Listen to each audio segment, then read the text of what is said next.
guys and welcome back to the channel. Like always, I hope that you are doing wonderful, and the first thing on the last day of my itinerary was to head to City Palace, which was about 25 minutes away from Vishal's house.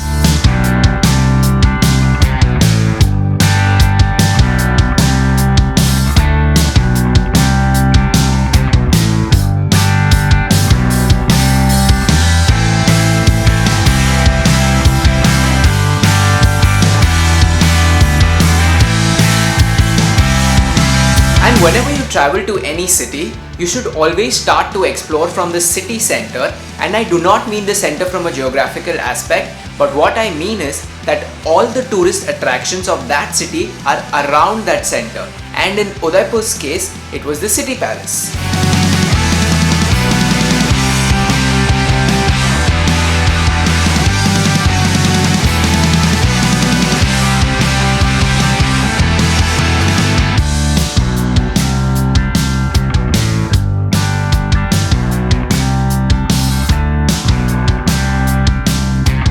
Now, speaking just about the City Palace, it is an architectural marvel and one of the most visited spots by tourists in Udaipur.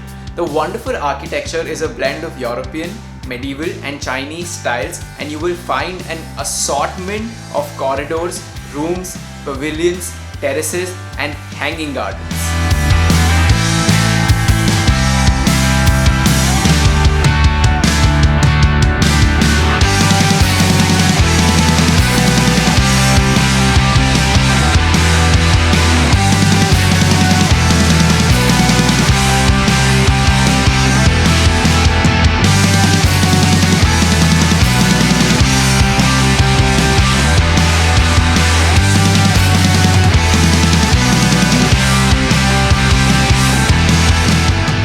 So guys, I'm inside City Palace, and basically if you come to Udaipur and let's say you do not come to the City Palace, I don't think I'll be wrong to say that you will not be seeing half of Udaipur.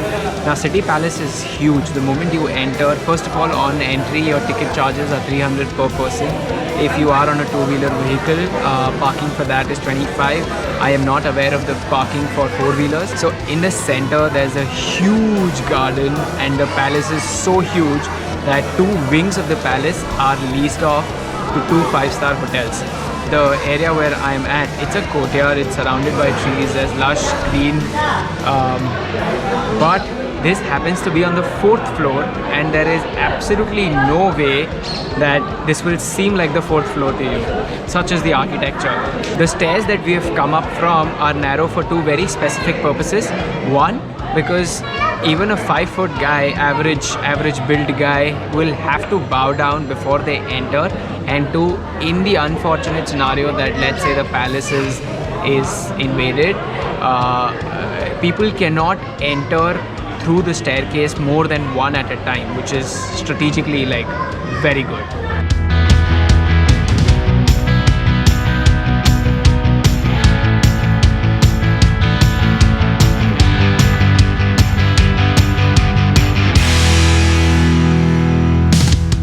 We got done with the tour of City Palace, and we are going to head back to our bikes, and then we are going to head to get something to eat because the palace is bloody huge. Did not imagine the palace to be so big. I mean, I can't begin to tell you that हम लोग के Prabjot had told this that जितने हम लोग के घर है उतने इनके bathroom है सिर्फ. And they have a window for the east and west side that, oh, I want to see the sunrise, I also want to see the sunset. There has to be cross ventilation, then there are mats, then there are a plethora of things. There are ornaments for elephants. I mean, I think these guys used to live a magnificent life, but even that will be an understatement to it. Today was my first day in Udaipur, and I have spent half of it just exploring City Palace because, again, City Palace is extremely huge.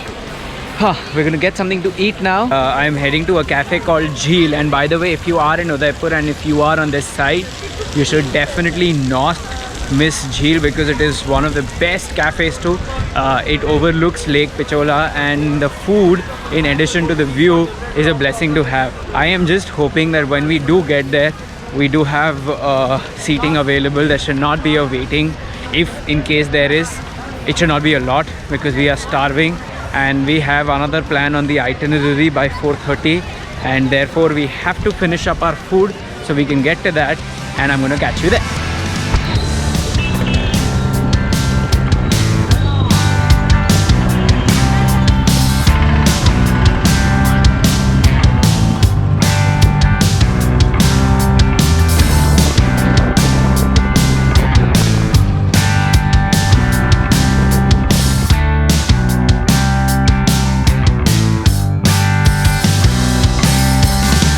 It was very surprising that we got a table so soon, given that it was the 31st of December, but Jheel also offers rooms, and you should check that out on their website, because the next time that I will be traveling to Udaipur, I will make it a point to stay in one of those rooms. So guys, I'm at Geel Cafe right now, and this is the second time that I've come here. My first time in Udaipur, I had made it a point back then as well to come to Jheel because of the beautiful location of it. And therefore when this time I did decide to come to Udaipur, obviously Jheel was on my to-do list.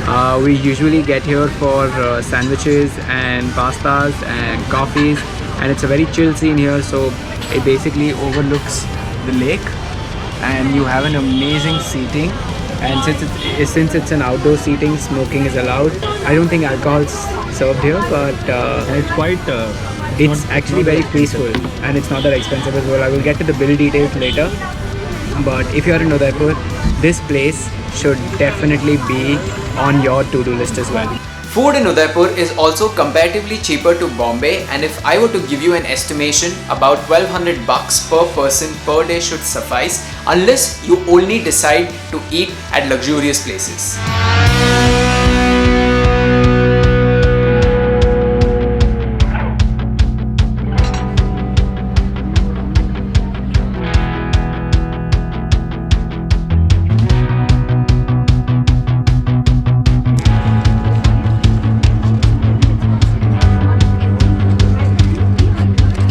After having an amazing meal at Jheel, we headed back to Vishal's house, and from there we headed to the marine drive of Udaipur, which is Fateh Sagar Lake. And if you are ever in Udaipur, there is a restaurant called Sai Sagar, and the coffee there is definitely not to be missed.